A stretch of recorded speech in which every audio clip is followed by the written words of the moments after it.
everyone, Anu Upadhyay here and welcome back to One Shot Science. पिछले video में हमने देखा है कि सिल्क की डिस्कवरी कैसे हुई। मुझे पूरा उम्मीद है कि आपने वो वीडियो जरूर देखा होगा। अब अगर आपने वो वीडियो अभी तक नहीं देखा है तो वो वीडियो एक बार जरूर देख लीजिए। वीडियो का जो लिंक है वो आपको डिस्क्रिप्शन बॉक्स में मिल जाएगा। अब बात करते हैं आज के वीडियो की। तो आज के वीडियो में हम देखेंगे कि जो सिल्क का प्रोसेसिंग है वो कैसे होता है, मतलब सिल्क वॉर्म से सिल्क हमें कैसे मिलता है।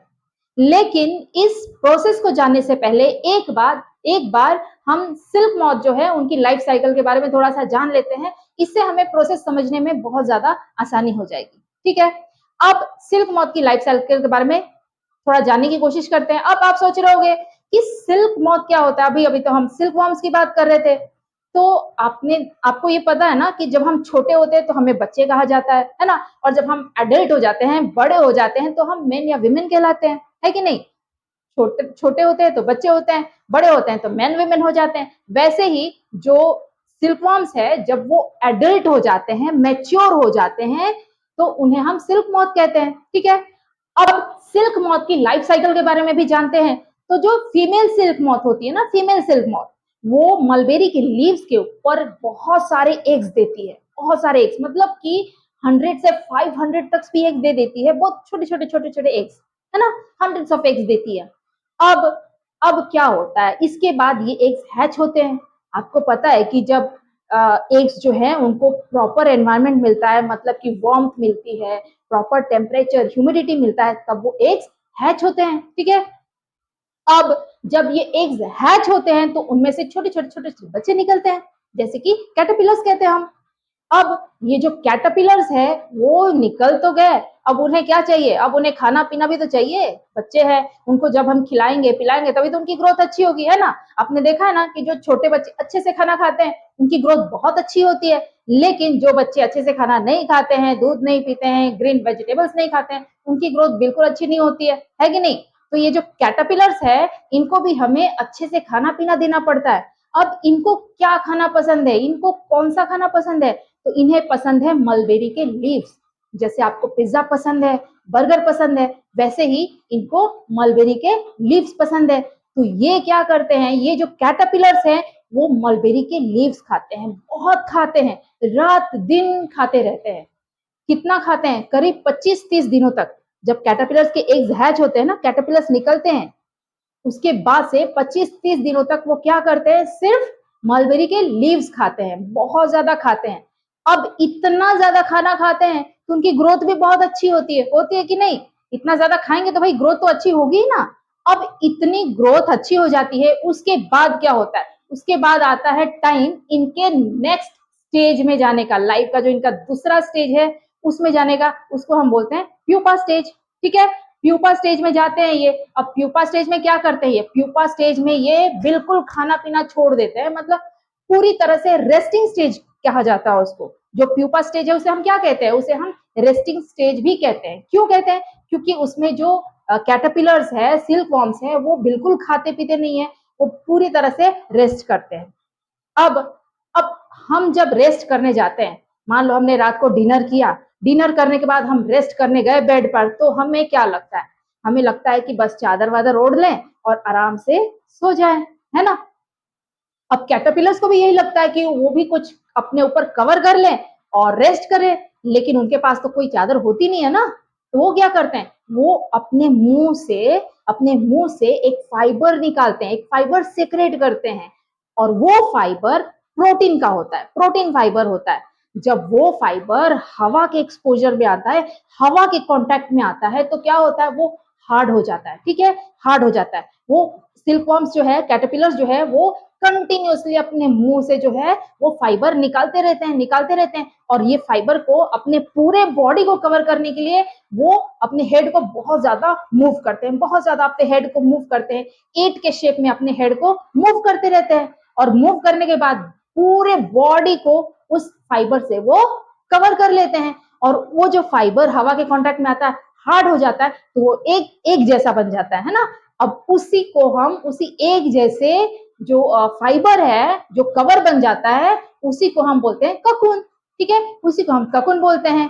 अब एक चीज और कि ये जो ककुन है, जब सिल्क सिल्क जो कैटरपिलर्स है या फिर सिल्क वॉर्म्स है, जब ककुन्स बनाते हैं तो इस ककुन के अंदर ही उनकी ग्रोथ होती रहती है, उनका फर्दर डेवलपमेंट होता रहता है। ठीक है, मतलब कि कैटरपिलर से सिल्क मॉथ बनते रहते हैं वो, और जब पूरी तरह से वो सिल्क मॉथ बन जाते हैं, उनका पूरा डेवलपमेंट हो जाता है, पूरी तरह से ग्रोथ हो जाती है, उसके बाद वो क्या करते हैं, उसके बाद ये ककुन्स को फोड़कर, जैसे कि अंडा फूटता है ना तो उसमें से बच्चे निकलते हैं, वैसे ही क्या करते हैं वैसे ही वो इस ककुन को तोड़कर इसमें से निकल जाते हैं और फिर उड़ जाते हैं। तो यही है सिल्क मॉथ की लाइफ साइकिल। ठीक है, अब आपको सिल्क मॉथ की लाइफ साइकिल तो समझ में आ गई होगी ना।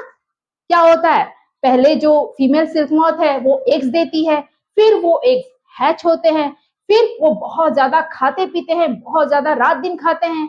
खाने के बाद क्या करते हैं, वो रेस्ट करने चले जाते हैं। रेस्ट करते हैं तो क्या करते हैं, वो अपने मुंह से एक फाइबर, प्रोटीन का फाइबर निकालते हैं, अपने सलाइवरी ग्लैंड से वो एक प्रोटीन का फाइबर सेक्रेट करते हैं। अब वो फाइबर जब हवा के कांटेक्ट में आता है तो हार्ड बन जाता है, एक शेल जैसा बन जाता है। अब ये जो कैटरपिलर्स है वो अपने पूरे बॉडी को उसी फाइबर से कवर कर लेते हैं, और वो एक जैसा जो शेप बन जाता है उसे हम ककुन्स बोलते हैं। अब इस ककुन के अंदर ही जो कैटरपिलर्स हैं उनकी डेवलपमेंट होती रहती है, उनकी ग्रोथ होती रहती है ना। अब जब वो सिल्क मॉथ बन जाते हैं, पूरी तरह से सिल्क मॉथ जब बन जाते हैं, तब वो उस ककुन को तोड़कर फोड़कर उसमें से बाहर निकल जाते हैं और उड़ जाते हैं, है ना। यही है सिल्क मॉथ की लाइफ साइकिल। ठीक है, क्लियर है। अब बात करते हैं सिल्क के प्रोसेस के बारे में कि जो हमें सिल्क है वो सिल्कवॉर्म से कैसे मिलता है। अब समझने की कोशिश करते हैं सिल्क के प्रोसेस को, मतलब कि सिल्कवॉर्म से हमें सिल्क कैसे मिलता है। तो अब आपको ये तो पता ही है कि आपको मिल्क कैसे मिलता है। मिल्क जब काऊ को कोई पालता है तब जाके हमें मिल्क मिलता है ना। अब गेहूं कैसे मिलता है, जब गेहूं की खेती की जाती है तब जाके हमें गेहूं मिलता है। मतलब हम नहीं करते हैं लेकिन फार्मर्स करते हैं ना, फार्मर्स गेहूं की खेती करते हैं, फार्मर्स काऊ को पालते हैं, जो एनिमल्स को पालते हैं, तब जाके हमें मिल्क मिलता है। तो वैसे ही किसी भी चीज को अगर हमें चाहिए तो क्या करना पड़ता है, उसकी खेती करनी पड़ती है या फिर उसको पालना पड़ता है। वैसे ही जो सिल्क वॉर्म्स है उनसे भी सिल्क निकालने के लिए हमें क्या करना पड़ता है, सिल्क वॉर्म्स को पालना पड़ता है, उनकी देखभाल करनी पड़ती है, उन्हें खिलाना पिलाना पड़ता है, तब जाके हम उसमें से सिल्क निकाल सकते हैं। और इस प्रोसेस को क्या बोलते हैं, इस प्रोसेस को हम बोलते हैं सेरीकल्चर। तो सेरीकल्चर क्या है, sericulture is the process of rearing of silkworms to obtain silk। मतलब कि सेरीकल्चर एक प्रोसेस है जिसमें सिल्क वॉर्म्स की देखभाल की जाती है, उन्हें लार्ज स्केल पे उनके एग्स को हैच किया जाता है, उनको खिलाया पिलाया जाता है, ताकि हम उसमें उनमें से सिल्क, उनके ककुन से सिल्क को निकाल सकें। ठीक है, तो सेरीकल्चर समझ में आ गया आपको। अब होता क्या है कि हमें सिल्क मॉथ की लाइफ साइकिल तो पता ही है ना। तो सिल्क मॉथ क्या करती है, एग्स देती है। अब वो एग्स हैच होते हैं, है ना, एग्स हैच हो जाते हैं। तो वो जो एग्स हैं उनको कहाँ रखा जाता है, उनको एक पर्टिकुलर स्पेशल डिजाइन किया जाता है, जो बाम्बू के ट्रे होते हैं उसको डिजाइन किया जाता है और उसी के ऊपर उस एग्स को रखा जाता है। ठीक है, और वो एग्स हैच हो जाते हैं। ठीक है, जब वो एग्स हैच होते हैं वहां पे मलबेरी के लीव्स भी बहुत सारे रखे जाते हैं, ताकि जो कैटरपिलर्स एग्स में से निकले, जब एग्स हैच हो और उनमें से कैटरपिलर्स निकले तो वो क्या करें, वो मलबेरी के लीव्स खाएं, है ना। मलबेरी के लीव्स जब खाएंगे तभी तो उनकी ग्रोथ अच्छी होगी, है ना, और तब वो अपने नेक्स्ट स्टेज पे जाएंगे, मतलब कि ककुन्स बनाने जाएंगे। तो क्या किया जाता है कि बाम्बू के ट्रे के ऊपर जो एग्स रखे जाते हैं, फिर वो एग्स हैच होते हैं और उनमें से निकलते हैं कैटरपिलर्स। अब वो कैटरपिलर्स क्या करते हैं, आपको पता है कि वो कैटरपिलर्स बहुत ज्यादा खाते हैं, मलबेरी के लीव्स खाते हैं, 25-30 दिनों तक खाते हैं, और खाने के बाद फिर वो अपने नेक्स्ट स्टेज में जाते हैं जो कि है रेस्टिंग स्टेज, प्यूपा स्टेज। और उसमें वो क्या करते हैं, अपने मुंह से जो सलाइवरी ग्लैंड से फाइबर निकालते हैं, प्रोटीन का फाइबर निकालते हैं, और उसी से अपने बॉडी के अराउंड एक कवर बनाते हैं, और उसी कवर को हम बोलते हैं कोकून। ठीक है, अब वो ककुन्स फार्मर्स क्या करते हैं, वो ककुन्स जो है उसको कलेक्ट कर लेते हैं। ठीक है, जो ककुन्स बनाते हैं सिल्कवॉर्म्स, उन ककुन्स को फार्मर्स कलेक्ट कर लेते हैं और उन ककुन्स को बॉइलिंग वाटर में डालते हैं। अब बॉइलिंग वाटर में क्यों डालते हैं? क्योंकि जो ककुन्स है वो हार्ड हो जाते हैं ना, हवा के एक्सपोजर में जब आता है तो जो फाइबर उनके मुंह से निकलता है वो हार्ड हो जाता है। अब वो हार्ड हो जाता है तो उसको बॉइलिंग वाटर में डाल के फिर से लूज किया जाता है ताकि उसमें से इजीली हम फाइबर को निकाल सकें। ठीक है, फाइबर निकालने के लिए उनको बॉइलिंग वाटर में डाला जाता है। लेकिन जब हम बॉइलिंग वाटर में डालते हैं उनको तो उनके अंदर उनका डेवलपमेंट हो रहा होता है, ग्रोथ हो रहा होता है। मतलब कि जो सिल्क वॉर्म्स है वो सिल्क मॉथ में डेवलप हो रहे होते हैं, इसीलिए ककुन्स को जब बॉइल किया जाता है तो इसी के अंदर वो मर जाते हैं। ठीक है, अब नेक्स्ट स्टेप क्या है? हमने ककुन्स को तो कलेक्ट कर लिया, उसको बॉइलिंग वाटर में डाल दिया। उसके बाद जब जो फाइबर है या थ्रेड है वो लूज हो जाता है बॉइलिंग वाटर में डालने के बाद, तो उसमें से थ्रेड्स को निकाला जाता है, ककुन्स में से थ्रेड को निकाला जाता है। और इस प्रोसेस को हम बोलते हैं रीलिंग ऑफ सिल्क। ठीक है, रीलिंग ऑफ सिल्क मतलब कि जो सिल्क है, सिल्क का जो फाइबर है उसको धीरे धीरे ककुन्स में से निकाल कर उसके रील्स बनाए जाते हैं ना। रील्स मतलब उनको एक जगह फोल्ड करके रखा जाता है ताकि उनसे हम थ्रेड्स बना सकें।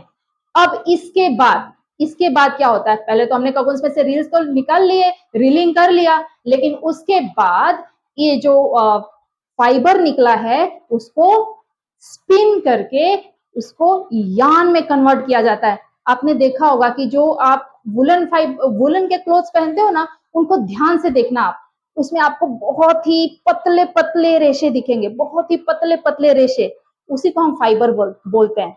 अब वो फाइबर से हमें क्या करना पड़ता है? वो बहुत सारे फाइबर्स को एक साथ उसको जॉइंट करके फिर उसको यार्न में कन्वर्ट करना पड़ता है ना। यार्न्स में कन्वर्ट किया जाता है, मतलब कि थोड़े से मोटे थ्रेड्स होते हैं, फाइबर से थोड़े मोटे।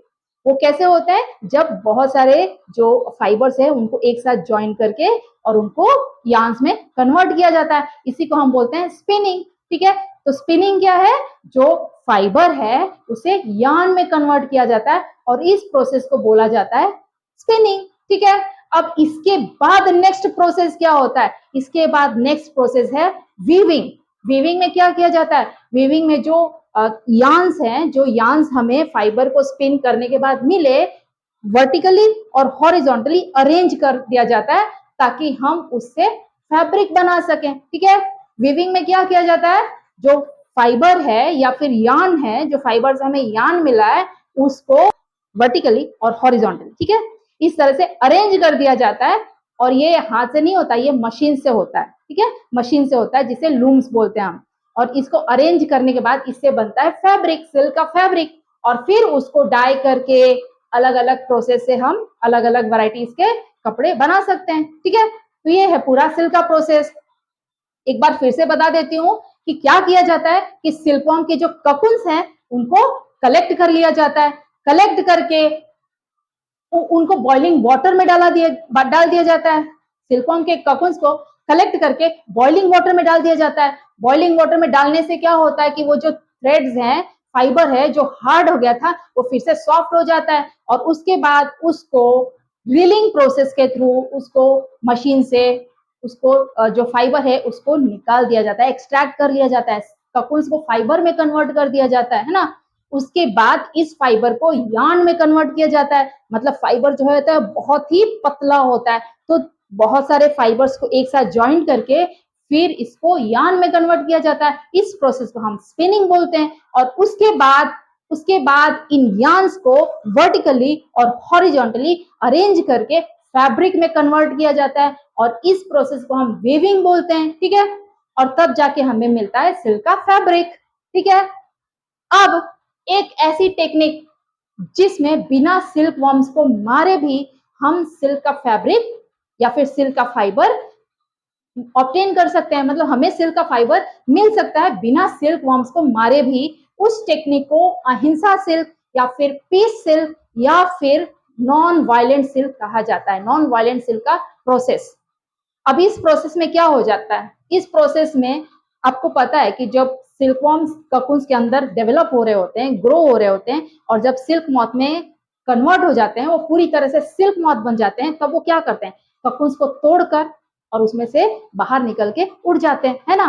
तो अब इस टेक्निक में ये जो ककुन्स है जिसमें से सिल्क मॉथ जो है वो उड़ गया है, उस ककुन्स को कलेक्ट करके उसी में से सिल्क के फाइबर को एक्सट्रैक्ट किया जाता है। लेकिन इस प्रोसेस के कुछ ड्रॉबैक्स हैं। सबसे पहले तो क्योंकि ककुन्स तो टूट जाते हैं ना, तो उसमें से जो फाइबर निकलता है वो छोटा छोटा निकलता है, वो एक कंटिन्यूअस थ्रेड नहीं होता। आपको ये पता होना चाहिए कि जो ककुन्स जो कन्वेंशनल सिल्क मेथड है उसमें हम जब ककुन में से थ्रेड निकालते हैं, फाइबर निकालते हैं, तो एक ही कंटिन्यूअस थ्रेड होता है। एक ककुन में से लगभग 3000 से 4000 फीट का लंबा फाइबर निकाल सकते हैं हम। ठीक है, एक ककुन जो होता है सिल्क वॉर्म का, उसमें से कितना फाइबर निकलता है? लगभग 3000 से 4000 तक लंबा फाइबर निकलता है, एक ही कंटिन्यूअस फाइबर। लेकिन जो अहिंसा सिल्क मेथड है उसमें एक कंटिन्यूअस थ्रेड नहीं निकलता, बल्कि छोटे छोटे थ्रेड्स निकलते हैं, क्योंकि जो ककुन है वो तो फूट गया है ना। और दूसरा इसका ड्रॉबैक ये है कि इस मेथड में बहुत ज्यादा टाइम लगता है, क्योंकि जब सिल्क मॉथ डेवलप होके निकल जाएगा, उड़ जाएगा, उसके बाद ही तो हमें ककुन्स मिलेंगे, है ना। तो ये लंबा प्रोसेस हो जाता है, इसमें टाइम ज्यादा लगता है। और तीसरा ड्रॉबैक ये है कि इससे जो सिल्क निकलता है वो कॉस्टली होता है, क्योंकि उसमें बहुत सारे प्रोसेस होते हैं ना, टाइम लगता है, इसीलिए ये जो फैब्रिक इससे जो फाइबर निकलता है सिल्क का वो कॉस्टली होता है। ठीक है, अब अब अभी तक आपने अगर हमारे चैनल को सब्सक्राइब नहीं किया है तो सब्सक्राइब कर लीजिए और वीडियो को जरूर लाइक कर दीजिए, क्योंकि आपके लाइक से हमें बहुत ज्यादा मोटिवेशन मिलती है ना। तब तक के लिए थैंक यू।